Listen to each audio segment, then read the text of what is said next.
상품 지수에 대한 이야기도 했었는데 상품 지수를 봐야 된다. 원자재 지수를 봐야 된다.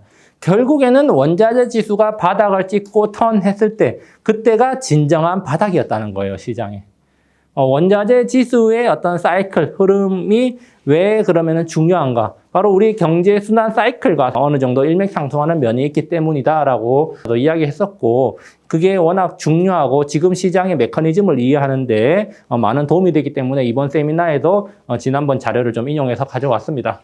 그래서 지금 시장도 보면은 이제 미국채 10년 물금리가 거의 뭐 고점을 찍었다는 이야기가 있고 사실 하락 추세로 전환을 했습니다. 상품 지수도 지금 계속해서 하락은 하고 있어요. 그리고 주식도 지금 하락을 하다가 이제 반등이 좀 나오고 있는데 이 상품 지수가 정말 진바닥을 찍은 이후에나 본격적인 반응이 시작된다. 이렇게 우리가 볼 수가 있다는 겁니다. 지난 7월에 이제 제가 이렇게 이야기를 했어요. 사이클로 봤을 때, 기술적으로 봤을 때 이렇게 지금 원자재 지수가 고점을 찍고 하락을 하고 있기 때문에 아마 원자재 지수는 고점 징후가 나타났고 인플레가 고점을 찍었고 그다음 가파른 금리 인상이 나타나고 경기 침체 가능성까지 고려를 해봤을 때 시장의 완전한 바닥은 23년 1, 2분기가 되지 않을까. 원자재 지수를 기준으로 해가지고 여러 가지를 종합해봤을 때 이런 이야기했는데 뭐 이런 관점을 아직도 저는 유지를 하고 있지만 시기적으로는 원자재 지수가 떨어지는 속도가 생각보다는 조금 더 느리기 때문에 물론 인플레이션이 떨어지는 속도는 좀 빠르다고 할 수가 있겠지만 원자재 지수는 생각보다 조금 느리게 떨어지고 있다는 점에서 시장의 바닥이 뭐 1, 2분기였다면 한 2, 3분기 정도로 한 3분기 정도는 좀 늦추는 게 맞지 않을까라는 생각을 지금 조금 해보고 있습니다.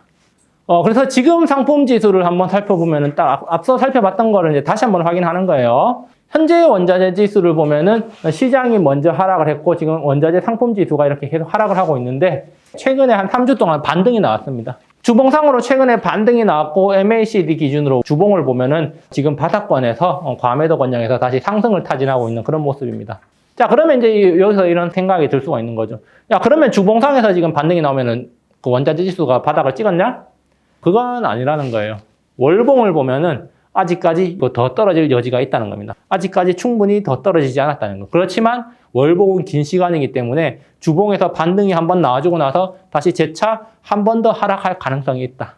그래서 저는 아까도 말했지만 이 상품 지수를 보면은 지금 일시적으로 반등이 나오고 있지만 추가적인 하락 가능성이 있다. 그래서 그 시기는 한 두세 달 내로 일어날 가능성이 있고 그렇게 된다면 상품 지수가 완전 바닥을 찾아가는 하락이 나오면서 시장도 바닥을 탐색하는 시기가 한 번쯤은 더 올 가능성이 있다는 점을 우리가 생각해 볼 필요가 있다는 거죠. 여기 월봉으로 본다면 원자재 지수는 굉장히 많이 올랐다가 아직까지 많이 떨어지지 않은 거 확인할 수 있습니다. 물론 추세적으로 지금 서서히 계속 떨어지고 있지만 지금 반등이 나오고 있다는 거죠. 반등이 나오는 이유는 뭐 여러 가지 이유가 있겠지만 일단 뭐 명분상으로는 중국이 리오프닝을 하면서 이제 경제 회복에 들어가면서 구리 가격도 상승하고 있고 중국 경기 회복 기대감 때문에 상품 가격 지수가 오르고 있다라고 말하지만 일단 그런 것들이 복합적으로 맞물리면서 기술적으로도 반등 구간에 접어들어 있다는 거 확인할 수 있는데 뭐 주봉 반등 같은 경우는 빠르면은 한 6주 이내에 끝나는 경우도 있고 길면은 이제 한 두세 달까지 가는 경우도 있기도 하죠.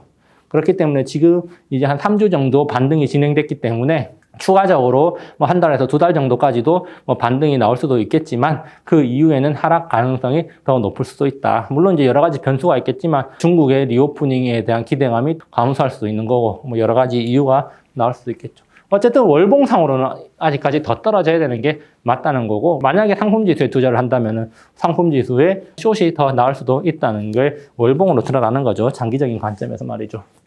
지금도 보면 S&P 500이 먼저 떨어지고 국제유가도 뒤늦게 올라갔다가 지금 이렇게 떨어지고 있고 상품지수가 계속해서 이렇게 떨어져 줄 가능성이 높다. 이렇게 이제 좀 보고 있기도 합니다.